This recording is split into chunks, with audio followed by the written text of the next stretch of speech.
এই যে ফুলের ডালা এখান থেকে নিয়ে নিলাম। এই যে দোকান এখানে, তো এই দেখুন মন্দিরের কাছেই এখানে দোকান আছে ফুলের ডালা নেওয়ার। যে নিরামিষ খাওয়া দাওয়ার জায়গা আছে এখানটায়। তো আমরা বড় মার মন্দিরে এসে গেছি। চলো,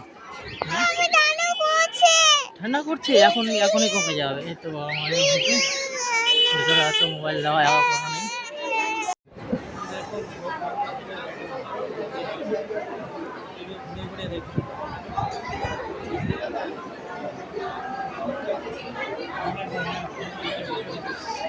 টাকা